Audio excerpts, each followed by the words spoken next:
vacation in the South Island because it's just so majestically beautiful, and Nelson's a really, really cool, happening kind of town, very people friendly. So you can walk as opposed to having to use your car. But if you get into Auckland, it's a big spread out city. I'd say Auckland is probably the size of Tampa. I think so, but I think New Zealand stretches about 1,600 miles, so it's not that small. Yeah, it's pretty big. Yeah. So, and I'd never been to the South Island. Monica, she did. I'm so busy. You know, it's amazing. We're not even supposed to be working, but we're opening up these accounts. So many people are asking us questions. We did 400 books the other night, crashed our website. Absolutely incredible. We're actually giving the book away free now because it's so old. It's been out for 6 weeks, and it's been on Amazon. We've done. I think we're number 6 on Amazon. But go ahead and what is your website that people could contact you and so forth? Sure, it's banking-holiday.com. So it's banking BANKING holiday HOLIDAY.com. And if you go onto the website, you can download the book. It's about 286 pages. It's a great book. We had about 12 people write it with us, and the reason why people like it is because it mentions all the problems and what you can do about it. And then at the end of each chapter, we actually critique the chapter and we say, what did Monica and I do about it? Because we're not rich people. We're middle-class people, but we did have so many friends over in Hawaii, and they said, you go over there for 3 months and then come on back and tell us what it's all about. Well, we never came back. Well, for a month we came back to tell everybody, but then we left again because we just prefer it here. But the thing about the book is we did not want to write a gloom and doom book. We wanted to write a book that is like a manual, a handbook for the average middle-class American family and what they can do to protect themselves. Because, let's face it, there's been good times and bad times throughout history, and the people who have information, who have the knowledge, know how to position themselves so that even in a crisis, they don't perish and go down with the ship. And in some cases, they can even flourish and prosper because they know what to do. So it's like you 3 years ago saw that, hey, New Zealand or Australia could be a good place to get some CDs, but you didn't do it because you didn't have enough information. So you don't have the courage to act on your emotions. So we urge people to do the free download. We didn't write this book to get rich. We're trying to warn the American people. So do the homework, read the book, and then go ahead and do some research on your own. There's so many references in the book that people can really get very smart very quickly. And then when you see what's going on and the evidence is just so overwhelming, then you're going to go, wow, why did I ever think I'd be safe with my money in America? You know? Exactly.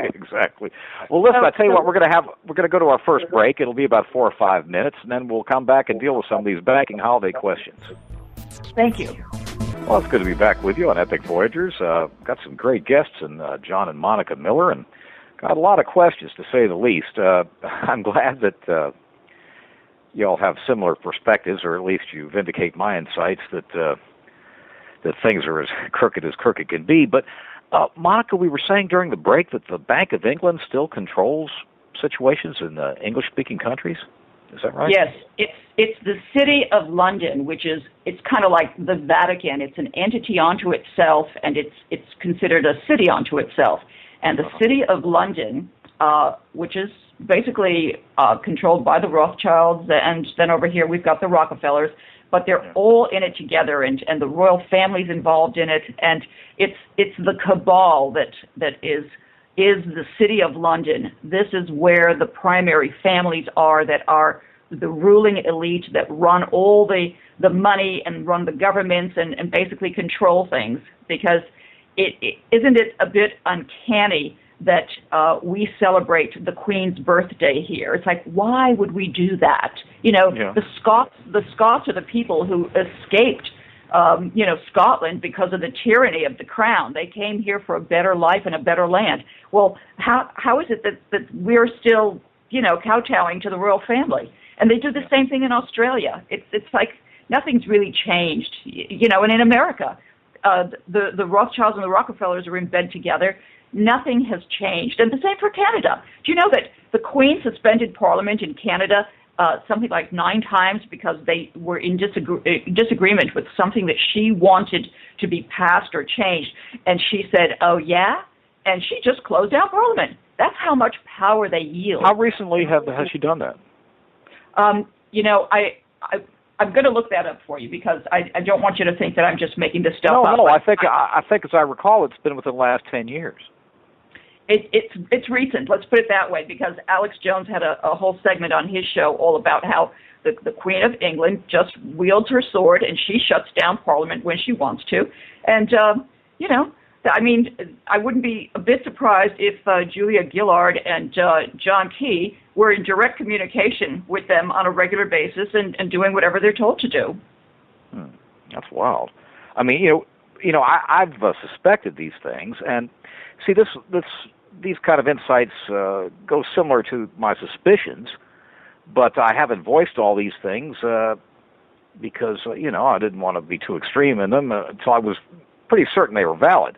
I mean, I know that, it's, I think, an open secret that, as you indicated, the Rothschilds, the Rockefeller group, and all this Illuminati group, Bilderbergers, and all the related elitist organizations exist. I mean, this, like Alex Jones has highlighted to his credit, the Bilderberger group that meets in Northern California every now and then, and other capitals.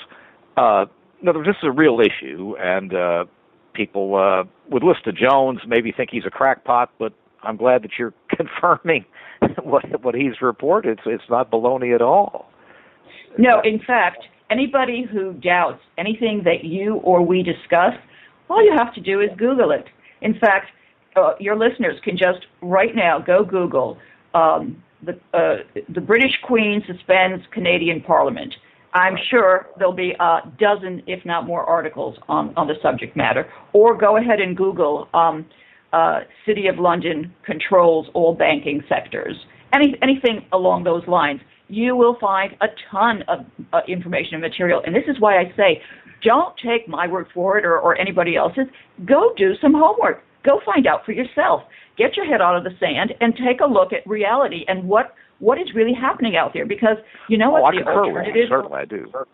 The alternative is horrific if we continue to go down this path. We no longer have a Bill of Rights or a Constitution. We have been sold down the river. We've been hijacked by the international bankers. And if we don't start fighting back with our money or with our voice, I don't think there's a very bright future for us.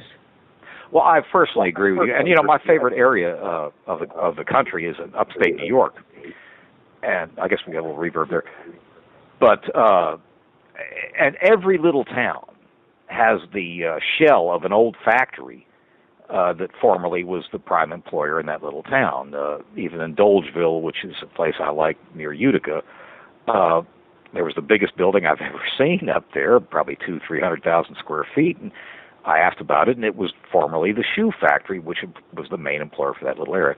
But every little town has the shell of some former factory, and it's really quite heartbreaking, especially if you grew up in an area like that, to see the remnants of what's happened. In Utica, for example, is a town up there in central New York. 1980, it was probably 100,000 people. Now it's 59,000, and that kind of mirrors that whole Rust Belty kind of area. And it's very sad what's happened here. Well, this is why I say, for the people who are the no-sayers and they think this is all conspiracy theory, look at your own town. Are you better off now than you were when you were a kid? Everything you're talking about. I mean, we used to be, the great auto manufacturer, and now it's a ghost town. It's pitiful. It's almost frightening to see what's become of Detroit and how the prosperity that is gone now. So anybody who says we're just crazy conspiracy theorists, just open your eyes and look at your own city and tell me, are you better off? Are things better, or what? Well, I could say when I got out of the Army, some years back, it's been quite a while, 25 years, whatever, but actually more like 30 now. But what I'm saying is, when I got out of the Army, you could have a job at will doing anything you wanted to do as a young kid. I mean, especially with a degree, you could write your own ticket. And now I think I had one gal on not that long ago from Occupy Wall Street on, and she was talking about in New York you had to have a degree from some good school up there, a BA somewhere, just to be a desk clerk at a hotel. It's pretty pathetic. And the thing that we love about Australia is that they are still bringing the young, smart kids in, like kids from America that come out of college have possibly a $60,000 to $100,000 debt hanging over their head, and they've got a degree that's essentially worthless. Like you said, you can go become a receptionist or some silly thing, but at least these kids can go to Australia and they can get good jobs because they're looking for young, smart, well-educated people. So again, it's go where the money is. Well, it's just amazing, like you indicated, how far we've fallen, and it's just kind of like the frog that's in the boiling water and it doesn't realize it's boiling until it's too late or something like that. But it's very like that kind of rough analogy there. But I know what you're saying, and I've done some investigations into the Bilderberger situation and the banking thing, and I'd read about the City of London issue you'd mentioned, but I hadn't had a chance to investigate it on my own or anything, but I'm familiar with it. And now I'm going to have to get re-energized in my efforts to look into it, but it's obvious things are fixed. I remember one of the banks I had my money, the time, 2008, when all this thing kind of reached an apex, the Federal Reserve, I forget the exact figure, you probably know, but there's a certain amount of money the Federal Reserve allocates for daily lending between banks or whatever, and let's just say it's $2 trillion, just for argument's sake. Seems like it was something like that. They immediately withdrew that day like 1.8 trillion out of the 2 trillion to like taking the diesel out of a diesel truck. I mean, it obviously brought everything to a crashing halt, and this was all done on purpose. This whole thing has been orchestrated on purpose, and that's what I'm trying to get at here. It's this isn't just by bad luck of the dice. It's all by I don't know what this group that's the overseeing group. I mean, what is their whole goal, to just crack the United States or what?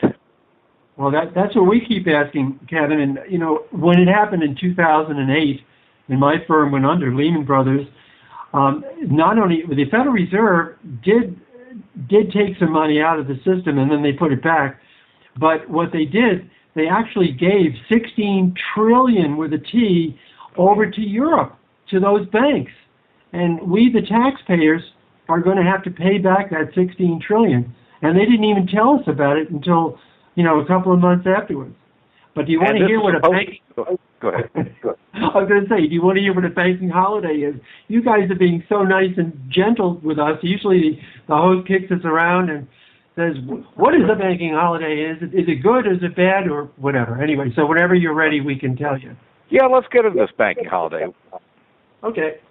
Otherwise, we will be talking about how much we love New Zealand and Australia. But seriously, if anybody wants to know how to immigrate or any questions, just go to the website, just ask us questions, and we don't have a lot to do over here. Don't forget that, it's a big country, and we actually sleep when you're awake and vice versa. Anyway, here's what a banking holiday is. It could happen in two ways. First of all, it happened first in 1933 when FDR decided that the United States needed some more financial support. We were going through a depression at that particular time, so the FDR decided that he would confiscate all gold, all Americans' gold, and he paid everybody $20 and I think it was 26 cents for the gold, and then he immediately repegged it at $28 and then moved it up eventually after a few years up to $35, which meant that if a person in 1933 wanted to buy a car for about $500, that's what they used to cost in 1933. So instead of 500, within about 3 months, that car was $900. So that's what happened. And FDR said, "Look, you've got to support the United States. It needs the money. You have to get through this depression," which I guess was okay. We didn't fight a lot of wars at that time until the Second World War came around. But now the United States, really, we have 16 to 18 trillion dollars in debt. Now, if you add up the money we just lent Europe, it's a lot more. But all told, we have 168 trillion dollars in debt. So there's no way the United States can pay it back. No. And I always say that, I am very, very patriotic. I was a pilot during the Vietnam War, and I flew in Korea. That's why I'm still alive. Most of our class died. But we are extremely patriotic. We love America. Right. And we can see this banking crisis coming. And the banking holiday is not a holiday. It's not a happy event. It's a very sad event. It's going to happen in two ways. We think the banks, many of the banks are going to start failing, because as people take the money out, then the banks have to withdraw all the loans, and they will have to close their doors. So we think that the new president, whoever that will be, will declare a banking holiday, close all the banks for about 2 to 3 weeks, maybe 2 or 3 months. So you should have some cash on hand, and then work out some kind of a deal with the International Monetary Fund. We call it the IMF. And then the banks will reopen. Either it'll be the same currency or maybe a different currency, whatever. Or it may open and everything is okay. The other way is the banking holiday could happen on a Thursday when you go to bed and everything's okay. You have $50,000 in your savings account. And then Friday, you wake up and the news says all banks are closing, but they'll open on Monday morning. Don't worry about it. Everything's okay. And Monday morning, you have half what you had on a Thursday. And the government says, look, we needed your money. We have to fight some more wars. And every citizen has to be a little patriotic here. And so then you end up with half the money, but the prices in the grocery store do not change. And that's what we expect to happen. Or the other scenario, we don't know, but it's not going to be a very, very pleasant thing. So we're recommending that everybody go out there and have silver. If you read the book, we're saying have silver in the United States, buried under the old oak tree. Everybody laughs at that. If you don't have an oak tree, just dig a hole. And then have your gold overseas in Switzerland.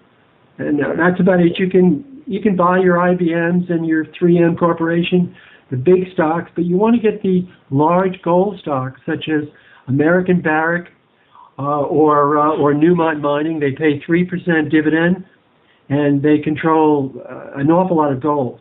So that's it in a nutshell. I don't know how much more time we have in the program, but we're used to 4 minutes, by the way. So we just oh no, we've got an hour and a half. We have an hour and a half on this show, so I mean, wow, we've got that's another great. 40 minutes. Yeah, we're not rushed for anything. It's not like that. Well, what you're describing is most likely what's going to happen, because there's no way they could pay off that kind of debt. There's no way it can be done. I mean, that's asking the impossible. It really is. Just like Greece. I mean, just a bigger version of Greece. They can't pay back their debts either. What you see? We're about in the same shape that Greece is, by the way. Yeah, I figure it's just a bigger version of it. Yeah. And what do you see happening with the? No, I'm sorry. Go ahead. We're having a little revert. Kevin, with regard to the title of our book, somebody did say, "Why do you suppose they call it a banking holiday? Like it's a good thing?" And I thought about that, and I realized that it's because they use language to fool us and to lull us into complacency. The word holiday makes you think, oh, well, it must be somebody's birthday, so the bank is closed today because, after all, we do have bank days that close, and it's called a banking holiday. Right. It's just that this could be a very disastrous banking holiday.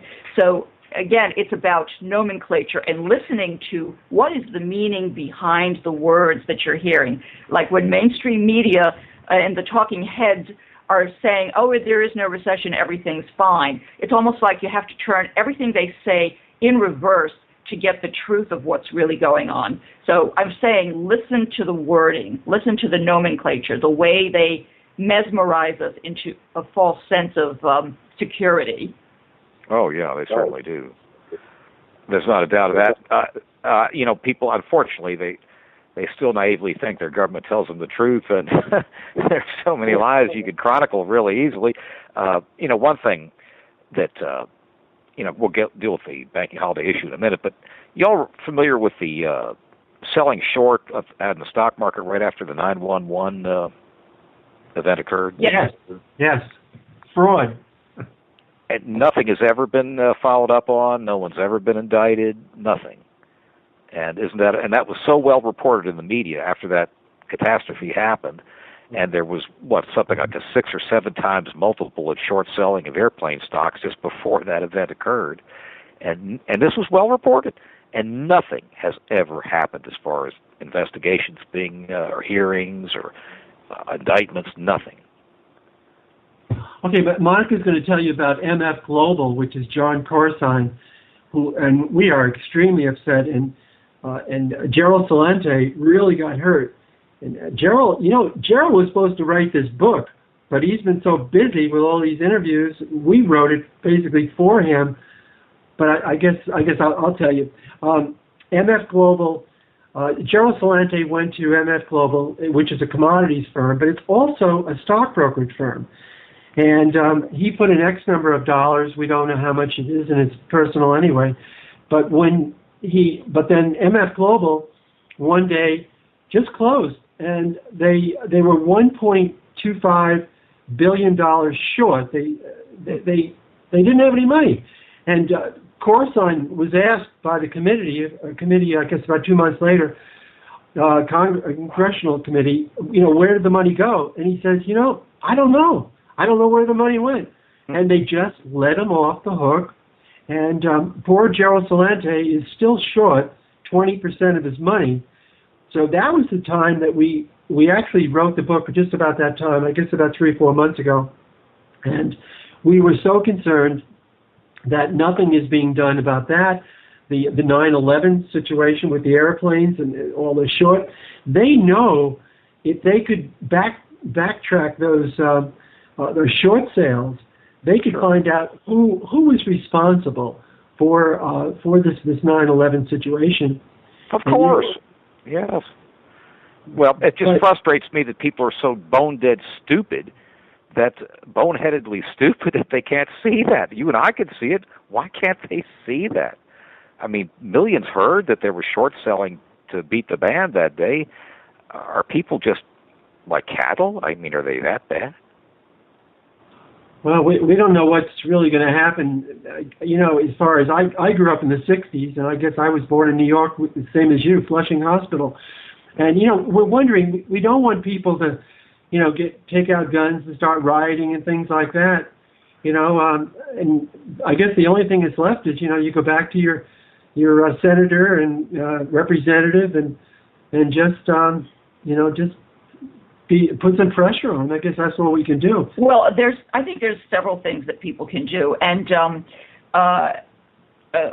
what's her name, Catherine Austin Fitz, does outline a lot of these things that people can do within their own communities, and it's kind of like going back to the way it was 50 years ago. I'll give you an example. Here on Waiheke Island, we have probably 6 co-ops, and each family each co-op might have over 100 families in it. And these co-ops are so that people can bring in their produce from their gardens or eggs from their chickens or whatever else we can get. And we basically, you either buy or you barter. But the idea is that you keep the money within your own little community as opposed to going to a big box store and that money gets sent overseas to China or someplace else. So by not going to these big box stores, by not using these big banking monsters, using your small credit unions at home or your small little local bank, by using silver to pay for things as opposed to fiat currency, which, by the way, is completely worthless now. These are things that you're voting with your dollars when you do this, because everybody knows these elections are rigged. These computers just put in whoever they program to be elected, and so voting is not the answer, because you've got Romney and Obama, who are both equally as bad. It's just that Romney is going to give you the scenic route down the toilet bowl. So. Yeah.